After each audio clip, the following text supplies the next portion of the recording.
2004ஆம் ஆண்டு கருணாவுடன் கொழும்புக்கு சென்ற பெண் தளபதிகள் கொழும்பில் நடைபெற்ற சம்பவங்கள் பற்றி அதிர்ச்சிகரமான சில தகவல்களை வெளியிட்டிருந்தார்கள். யுத்த பரபரப்புடன் இருந்த அந்த காலகட்டத்தில் கருணாவுடன் கொழும்புக்கு தப்பிச் சென்ற அந்த பெண் தளபதிகள் வெளியிட்ட தகவல்கள் அந்த காலத்தில் மக்களின் கவனத்தை பெரிதாக ஈர்க்கவில்லை என்பதுடன் அந்த தகவல்கள் சரியான முறையில் பதிவு செய்யப்பட்டிருக்கவும் இல்லை. மட்டக்களப்பு அம்பாறை மாவட்ட மகளிர் தளபதியாக கடமையாற்றிய சாளி என்று அழைக்கப்பட்ட நிலாவினி, மட்டக்களப்பு அம்பாறை மாவட்ட மகளிர் அரசியல் துறை பொறுப்பாளர் பிரேமினி மற்றும் மகளிர் படையணிகளின் தளபதிகளான லாவண்யா, தீன் தமிழ் போன்றவர்களே கருணா தொடர்பு பட்டு கொழும்பில் இடம்பெற்ற பல அதிர்ச்சிகரமான சம்பவங்களை அன்றைய தினம் உலகத்தின் முன்பு சாட்சி பகர்ந்திருந்தார்கள். தமிழ் மக்களின் முன்பாகவும் உலகத்தின் முன்பாகவும் அந்த காலகட்டத்தில் இருந்து வந்த பல கேள்விகளுக்கு, சந்தேகங்களுக்கு அன்றைய தினம் அந்த பெண் தளபதிகளிடம் இருந்து விடை கிடைத்திருந்தது. அந்த பெண் தளபதிகள் கூறிய அதிர்ச்சிகரமான சில விடயங்களை சுமந்து வருகின்றது இந்த உண்மைகள் நிகழ்ச்சி.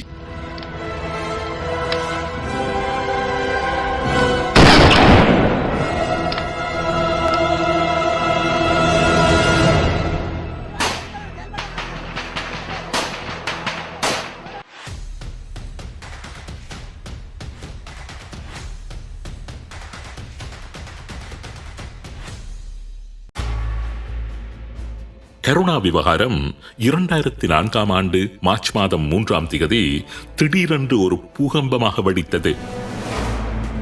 இலங்கை, இந்தியாவில் மாத்திரமல்ல, உலகத்தில் தமிழ் மக்கள் வாழ்ந்து வந்த அத்தனை இடங்களையும் அதிர வைத்திருந்தது.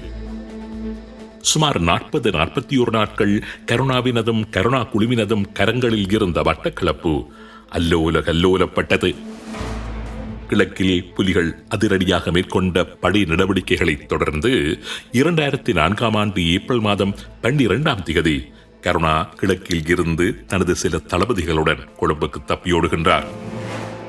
ஆனாலும் கருணா கொடும்பிமலை காடுகளுக்குள் தனது தளபதிகள் போராளிகள் சகிதமாக மறைந்திருந்து கிழக்கு மீட்பு சண்டைகளை நடத்தி கொண்டிருப்பதான ஒரு மாயை ஸ்ரீலங்கா புலனாய்வாளர்களால் கட்டவிழ்த்து விடப்பட்டிருந்தது. மட்டக்களப்பில் ஊடகவியலாளர்கள், புத்திஜீவிகள், பொதுமக்கள் சுட்டுக் கொல்லப்பட்டுக் கொண்டிருந்தார்கள். கருணா கிழக்கில் தங்கியிருந்து செயற்படுவது போன்றதான ஒரு தோற்றப்பாடு அங்கு திட்டமிட்டு உருவாக்கப்பட்டிருந்தது. அதேவேளை கருணா வெளிநாடொன்றுக்கு தப்பிச் சென்று விட்டதாகவும் சில தகவல்கள் மக்கள் மத்தியில் பரப்பப்பட்டு குழப்பங்களை விளைவித்துக் கொண்டிருந்தன.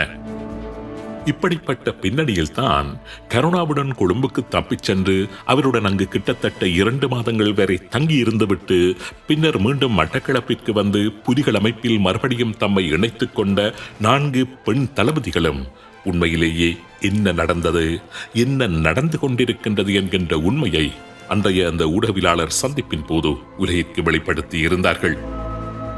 கருணா ஸ்ரீலங்கா புலனாய்வு பிரிவினரின் கரங்களில் முற்றிலுமாக விழுந்து விட்டிருந்த விடயம் அன்றைய தினம்தான் முதலாக நிரூபணமாகி இருந்தது. கருணாவும் டக்ளஸ் தேவானந்தாவும் அடிக்கடி பேசிக்கொள்கின்ற ஒரு விடயமும் அன்றைய தினம்தான் உலகின் பார்வைக்கு கொண்டு வரப்பட்டிருந்தது. கருணாவினால் கொழும்புக்கு அழைத்துச் செல்லப்பட்டு 2 மாதங்கள் கருணாவுடன் கொழும்பில் தங்கியிருந்து விட்டு மீண்டும் மட்டக்களப்பிற்கு வருகை தந்திருந்த அந்த 4 பெண் தளபதிகளும் பரபரப்பை ஏற்படுத்தி இருந்தார்கள். அவர்கள் தெரிவித்த விடயங்கள் இவைகள்தான்.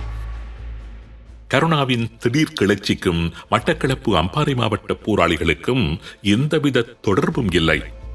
அச்சம் காரணமாக கருணாவுடன் விருப்பமின்றி செயற்பட வேண்டிய கட்டாய நிலைக்கு அவர்கள் தள்ளப்பட்டிருந்தார்கள்.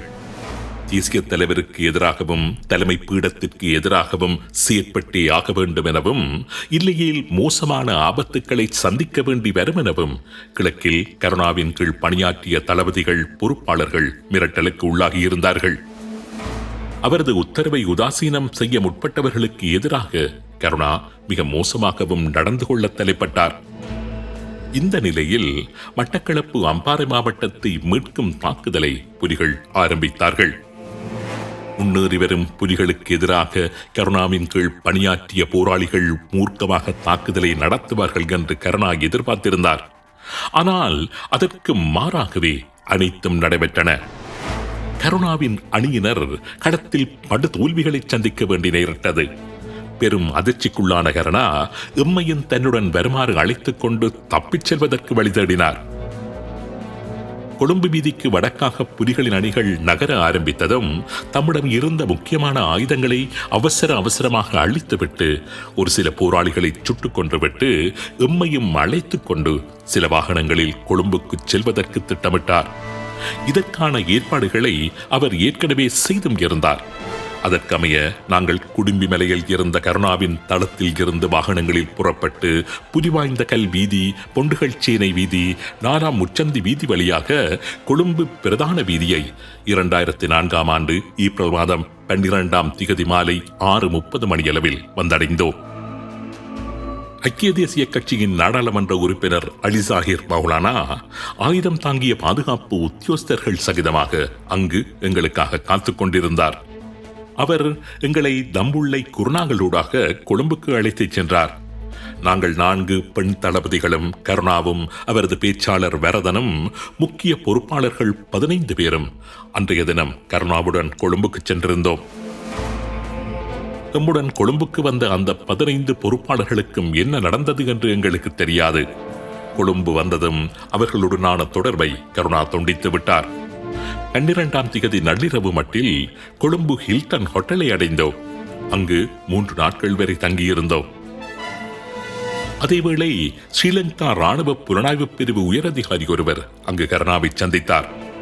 நாங்கள் மட்டக்களப்பிற்கு திரும்பி வரும் வரை அந்த புலனாய்வு அதிகாரி கருணாவுடன் நெருங்கிய தொடர்பை வைத்திருந்தார். இபிடிபி செயலாளர் நாயகம் டக்ளஸ் தேவானந்தா கருணாவை பல தடவைகள் தொடர்பு கொண்டு தம்முடன் இணைந்து செயற்படுமாறு அழைப்பு விடுத்திருந்தார். எனினும் கருணா அதனை ஏற்கவில்லை. அடுத்த நடவடிக்கை என்ன என்று அவரிடம் நாங்கள் கேட்டோம். ஸ்ரீலங்கா ராணுவ புலனாய்வு பிரிவினருடன் இணைந்து செயற்படப் போவதாக கருணா எங்களிடம் தெரிவித்தார். நாங்கள் பயந்துவிட்டோம். இந்த நிலையில் ஏப்ரல் மாதம் 15ஆம் திகதி ஹில்டன் ஹோட்டலில் இருந்து புறப்பட்டு கொழும்பு புறநகர் பகுதியில் இருந்த வீடொன்றிற்கு எங்களை அழைத்துச் சென்றார்கள். அங்கு 15 நாட்களுக்கு மேல் தங்க வைக்கப்பட்டோம். நாம் அங்கு சென்றது முதல் ஸ்ரீலங்கா ராணுவ புலனாய்வு பிரிவினரால் கடுமையாக கண்காணிக்கப்பட்டோம். அந்த வீட்டை விட்டு வெளியே வருவதற்கு நாம் அனுமதிக்கப்படவில்லை. நாம் இருந்த வீடு கொழும்பில் எந்த பகுதியில் இருந்தது என்று நமக்கு புரியவில்லை. அந்த வீட்டுக்கு நாங்கள் சென்று 2வது நாள் கருணாவின் மனைவி 2 பிள்ளைகளுடன் மலேசியாவில் இருந்து இலங்கைக்கு வருகை தந்திருந்தார். அவரும் நாம் இருந்த வீட்டில் தங்க வைக்கப்பட்டிருந்தார். கருணாவின் மனைவியுடன் இணைந்து சமைப்பது, தொலைக்காட்சி பார்ப்பது போன்றவற்றிற்கு மட்டுமே நாங்கள் அனுமதிக்கப்பட்டோம். கருணாவின் மனைவியே அங்கு கட்டளையிடும் அதிகாரி போன்று செயற்பட்டார். அடிக்கடி அவர் எங்களுக்கு கட்டளைகளை பிறப்பிப்பார். கருணாவும் அவரது மனைவியின் சொற்படிதான் அங்கு நடந்து கொண்டார். அந்த வீட்டில் நாங்கள் தங்கியிருந்த போதுதான் ஸ்ரீலங்கா ராணுவ புலனாய்வு பிரிவினரின் கரங்களில் நாங்கள் முற்றிலுமாக சிக்கிவிட்டதை உணர்ந்தோம். மிகுந்த அச்சமடைந்தோம். இருந்தும் எங்களால் எதுவுமே செய்ய முடியவில்லை. ஏப்ரல் மாதம் 18ஆம் திகதி முதல் வன்னியில் இருந்தும் மட்டக்களப்பில் இருந்தும் எமது கையடக்க தொலைபேசிக்கு தொடர்ச்சியாக அழைப்புகள் வந்த வண்ணமே இருந்தன. அமைப்புடன் வந்து இணைந்து கொள்ளுமாறு தொடர்ந்து அழைப்புகள் வந்த வண்ணமே இருந்தன.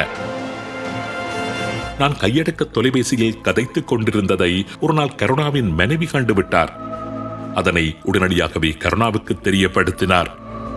அதனைத் தொடர்ந்து எமது கையடக்க தொலைபேசிகளை கருணா பறித்து விட்டார். இந்த காலப்பகுதியில் கருணாவை ஸ்ரீலங்கா படைத்துறையின் உயரதிகாரி ஒருவர் அடிக்கடி வந்து சந்தித்துச் செல்வார். படிப்படியாக கருணாவை நெருங்குவதற்கு அவர்கள் எம்மை அனுமதிக்கவில்லை.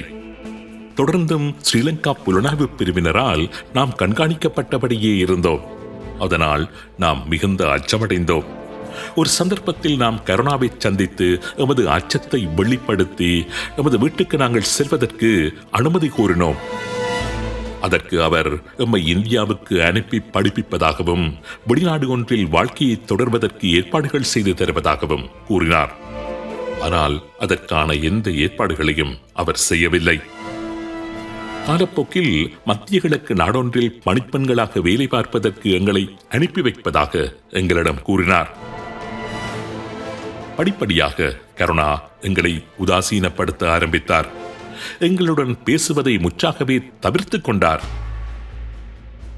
அந்த நாட்களில் கருணாவின் மனைவியே அவருக்கு பக்கபலமாக இருந்தார்.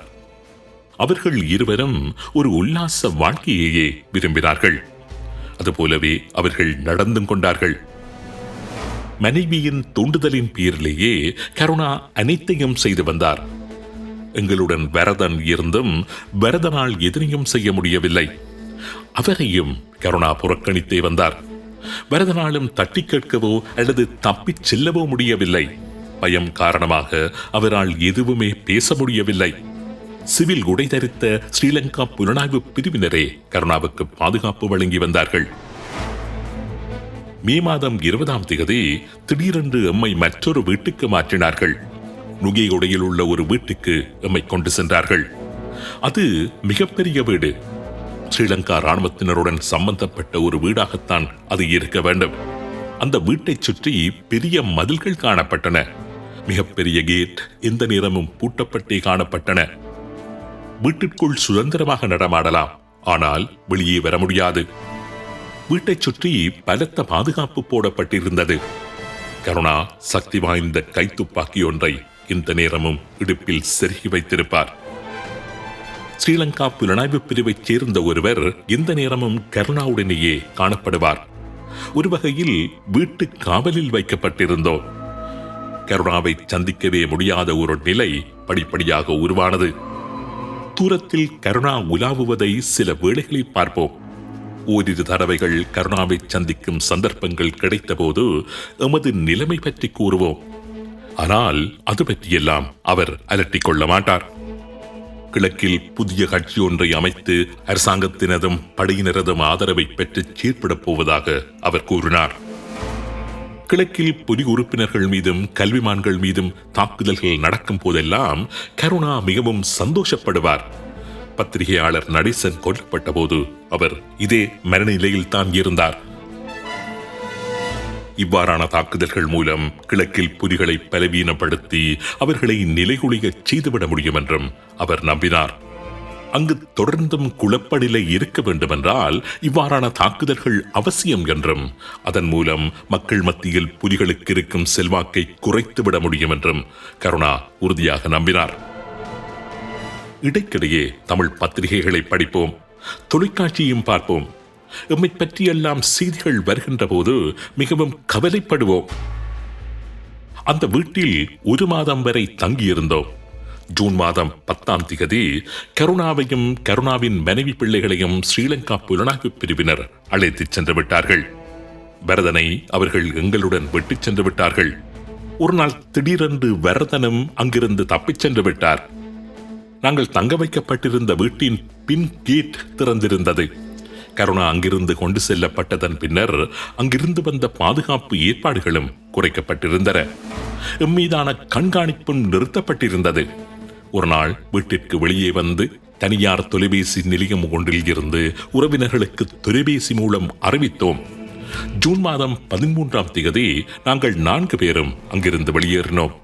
எங்களை யாரும் தடுக்கவும் இல்லை, எங்கு போகின்றீர்கள் என்று கேட்கவும் இல்லை.